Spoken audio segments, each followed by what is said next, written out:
I confess that I can only deep throat when I sit on my man's face, like in a 69. But I don't often do it because every time I reach the base of his cock, I queef in his face. Have you asked if he likes it? This podcast is intended for those 18 and over. If that's not you, please check out scarletine.com and come back to this podcast when you are of age. Thank you for listening to the BedPost Confessions podcast. BedPost Confessions is an Austin-based live storytelling series featuring smart, sexy stories. Between performers, we ask audience members to anonymously submit anything worthy of a confession, which is then read aloud by one of our producers. The performance you're about to hear was recorded on October 17th, 2013. Nikki DaVaughn will share her story, 2 months, a dom. Here is Nikki. My story is called 2 months, a dom. That's dominatrix for you very naive people or innocent people. In my late 20s, I was a hot mess. I was minister of music of a Baptist church in Georgetown. I just broken off an engagement to a very, very nice pastor in training. I was questioning my sexuality. I was getting wasted 4 nights a week, and I was living way beyond my means. So after my lights getting shut off one too many times, I decided I needed a second job. Now, after weeks of nothing, I caught a break when I met this girl, Shay, at a bar. And she was this fucking tiny powerhouse from Brooklyn. She had pink hair, tattoos, piercings. I was enamored with her instantly. So we hung out for a while, and after listening to me bitch about being poor, she offered a solution. Turns out she was a professional dom. She said it was the easiest money she ever made. She told me stories that were all glamorous about her studio and her house and handsome men that just needed a special kind of attention. She said she made crazy money and I could too. So because I was 20 and I was dumb, I said, sign me up. Now, in the interest of time, I'll spare you the details of the abysmal training process. I'll just say that it consisted of us getting wasted and making out behind various bars in Austin. No training, no assistance, no information, just sticking our tongues down each other's throats in bars. So now an important thing to know about me is that though at the time I was questioning my sexuality and making out with pink-haired women behind bars, I was still pretty fucking proper. I mean, my church background had instilled very specific ideas and blocks about sex. Specifically, any sex that wasn't Christian sex, meaning missionary and any sex that leads to procreation. So anything that wasn't those things were frowned upon. So I've gotten better, but there are still 3 types of sex that I struggle with even to this day. They make me cringe if any man or woman asks me about it. Number 1, anything having to do with food or messy shit, like whipped cream, fucking cheese, I don't know, whatever. Any kind of fucking like food, like, baby, I want to put whipped cream on. No, nigga, no. We're not going to do that because here's the thing. Like, you're getting dirty. It's all this extra work. I got food in my lady bits. It's not sexy. Okay, that's not sexy. So 2, any type of sex that involves ball crushing or dick kicking. Like any dick abuse at all, I'm not down with that. So anybody that knows me knows I love dicks. And I want me and the dicks to be friends. Like, I want us to get along. So I don't want to mangle it or handle it improperly. So no dick or ball smashing. 3, and the most important, no butt play. Ever. And here's the thing. I get a lot of shit about it. People tell me I'm a prude. I don't give a shit. I have no fucks to give. You're not putting anything in my butt ever. And if I'm going to tell y'all a secret, I have a real strong aversion to shit in general. Like, I don't like shit. So I'm not putting anything in your butt either. Those are my 3 things. So with all that in mind, it's true. I'm not fucking around. I don't like stuff in my butt. So, general announcement. No. So, with all that in mind, it's no surprise that my first 3 clients fell into those categories. Now, slightly more pathetic than my attempt at being a dominatrix were my sad-ass journal entries after each session. Case in point. First, there was Paul. Paul wanted me to pour hot ravioli all over his body while slapping him. Yeah, let that marinate. It was awkward. It was messy. I smelled like ravioli for 3 days. I hated every fucking minute. My first journal entry, June 10th, 2001. So today was my first session at Shay's, and I spent an hour pouring ravioli and slapping this dude with a spatula. That's it. Like, that's all. He didn't jack off or anything. But maybe they do that later? I don't know. Maybe next time will be better. Next up was Jeff. Jeff wanted me to put on dish gloves and squeeze his balls and kick him in the dick. Now, let me go back to what I said before about not actually having any training. So, no one told me about the proper way to do this. Like, nobody, I was behind Cheers shop bar making out. Like, I wasn't getting any training. So I literally kicked the shit out of this man for an hour and just slapped his balls around, all while on the verge of tears. It was awful. It was awful. But it gave me my favorite journal entry. Journal entry, June 22nd, 2001. Just had my second session at Shay's. What the fuck? That's it. That's all I can muster up. What the fuck? Yeah. It's sad because it's true. Next was Sean. Sean liked black dildos in his ass. Sean also liked fists in his ass. Now, I flat out refused to do the fist. Shit wasn't gonna happen. Judge me if you want. I don't care. But I did the dildo because I was trying to be better. I was trying to be a better person. I was trying to be adventurous. So here's my journal entry from that session. Journal entry, August 13th, 2001. Well, the impossible has happened. I stuck something up somebody's butt. I think I need to go shower, smoke a bowl, and process. Journal entry number 2, August 13th, 2001. What the fuck is wrong with white people? Are they not hugged enough? What is wrong with them? I might be the worst fucking dom ever. Tomorrow, I'm telling Shay I'm done. Now, I was sure Sean was going to be my last, client in my glamorous dominatrix career, but I was wrong. It was Ron. Ron was the very last one. So I called Shay to tell her I was fucking done. I'm done. I had stuck something up somebody's butt, and I wasn't recovering well, so I was done. Right. So she convinced me to try one more time. She said she had the perfect guy for me. His name was Ron. He was very nice. He was married. He had kids. He was normal. Now, so my 20-year-old brain said, ooh, normal. I can do normal. This is my chance to redeem myself. Fuck yeah, sign me up. I can do normal. Now, as a caveat, I am notorious for creating stories and scenarios in my head when I should be paying attention. To the point of delusion. You know what I'm saying? Like a man will come up to me and be like, nice shirt. And I'm like, oh, yeah. 60 seconds later, in my head, we're in the car making out. 3 minutes after that, we're dating. 5 minutes after that, we're married, vacation in Jamaica. We might have a kid. Her name might be Harper. I don't know. I don't fuck around. That's my point. I like my fantasies. My mom says it's because I'm a Pisces. I think it's because I'm a sociopath. Whatever. So as my friend is telling me about this client, Ron, I started creating my scenario in my head.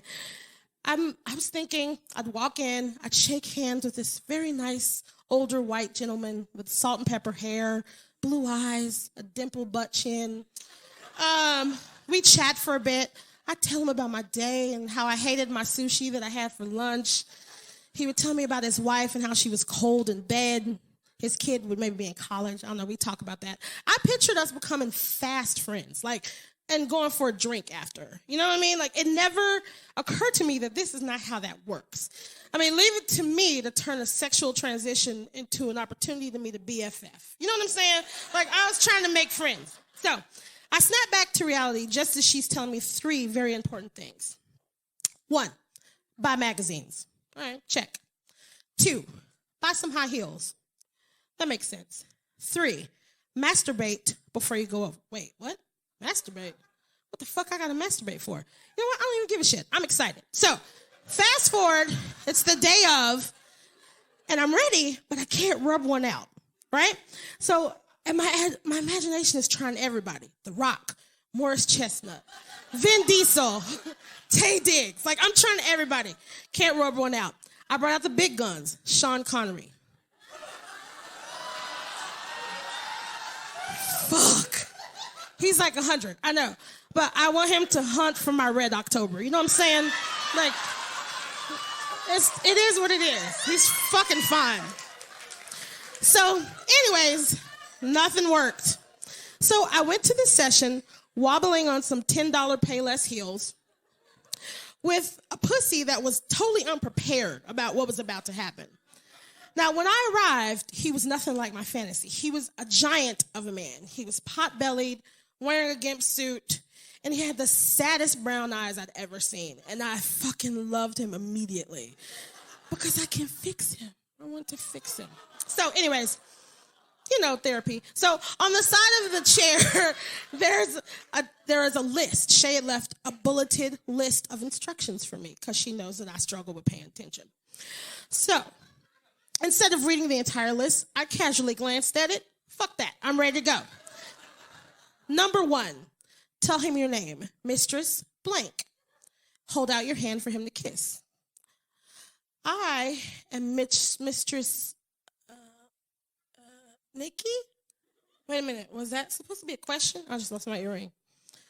Fuck. It wasn't going well. Number 2, tell him to get on his knees sternly with authority. Fuck yeah, I can do authority. I got this shit. So I take a deep breath, and with authority, I say, get on your fucking knees! And then immediately go, I'm sorry. I'm so sorry. I didn't mean to yell. And in my head, it's like, do dominatrix apologize?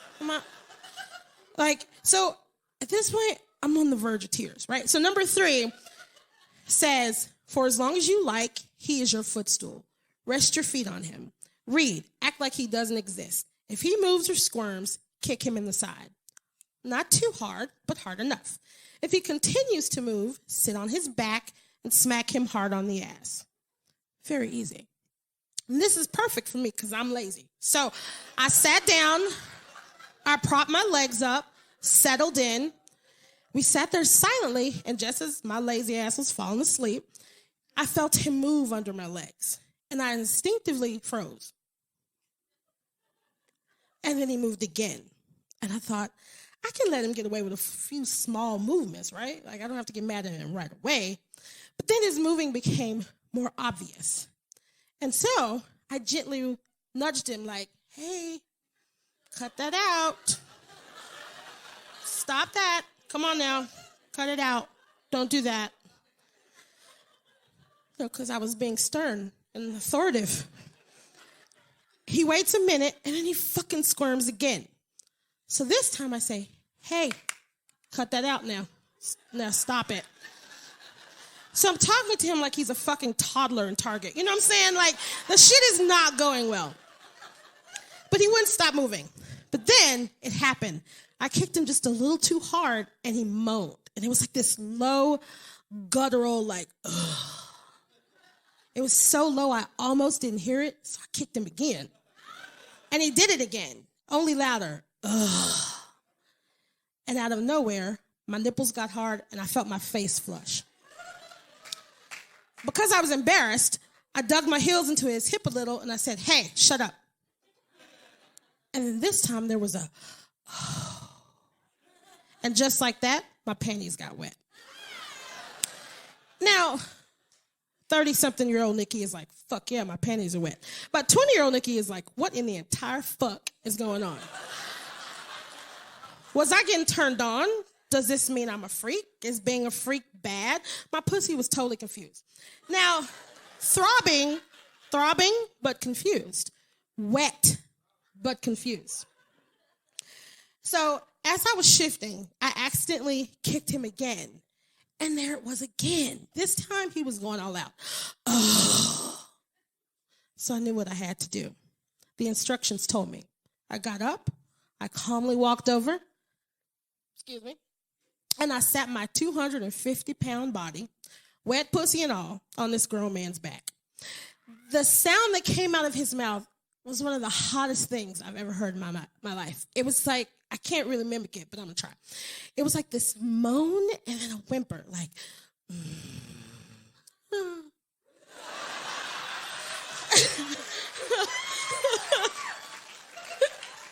No, really. It was really hot. So, he was a giant. So I wrapped him on the ass and told him to shut the fuck up. Because it seemed like the right thing to do. And then he moaned again. So I smacked him again. Shut the fuck up, Ron. And then another moan. Smack. I said, shut your fucking mouth. Now, in my head, I'm like, where the fuck is this coming from? Like, this is not me. Like, I had to have seen this on Cinemax or something. Like, this is not me. But this went back and forth. Me smacking the shit out of him, telling him to shut the fuck up, and him moaning. And the entire time, I was getting more and more excited and getting more and more into it. I might have called him a bitch. Like, I don't even know what happened. But then, silence. And he was completely still. And so, I bounced up and down on him. And then I smacked him one more time and nothing. So I sat on his back, pouting, pissed off, wondering what the fuck had happened. And then it dawned on me to look back at my instructions. Number 4, after the session, walk out of the room. Don't say goodbye. Don't acknowledge him. Fuck. I left the room disappointed, feelings hurt, but exhilarated. I was confused, and I was excited, and I was horny as hell. I barely said goodbye to my friend. I drove to the nearest empty parking lot. I fucking hiked my skirt up and gave myself the oddest, most awkward, most satisfying orgasm I'd had in a really long time. And the whole time, I'm playing this scenario in my head like, oh, Ron, you're so fucking disgusting. Oh, you're so fucking gross. Oh, my God, fuck me. No, get away from me. Oh, my God, you're so gross. Disgusting white man. Oh, my God, you should fuck me. Oh, my God. Like my pussy is just confused. Just back and forth. But I'm a trooper, and I finished. I head home.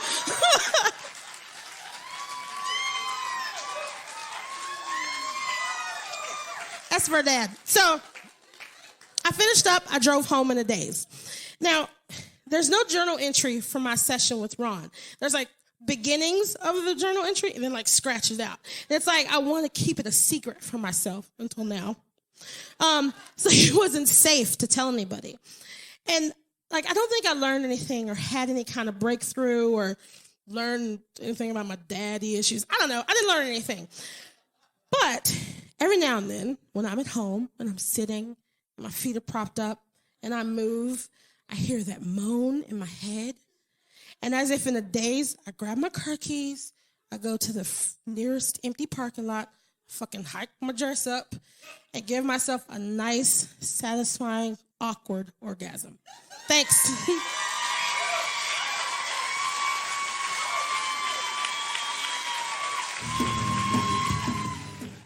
Nikki DaVaughn is a native Austinite who spends most of her time dancing and singing on stage, cussing like a sailor, drinking whiskey, and writing a blog about what it's like being fat and black in Texas. She's also a very responsible adult who plays well with others. More at curvagorgeous.tumblr.com.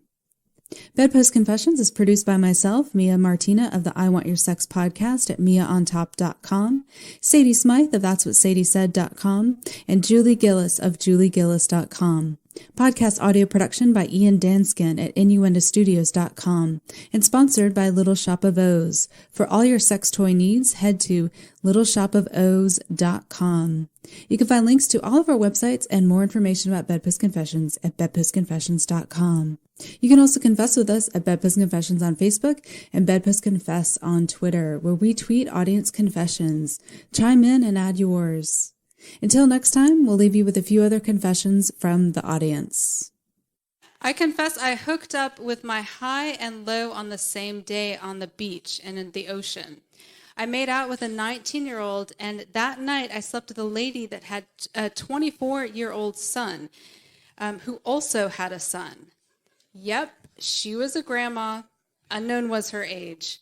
But I was only 21, and you guessed it. I don't know why I would have guessed this. I was in Sandestin, Florida, on a golf course, hole 18.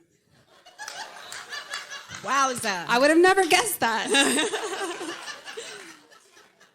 I confess, my birthday is coming, and I want a threesome. 2 girls, 2 guys, matters not. Just people. Just bring the people. Give us something.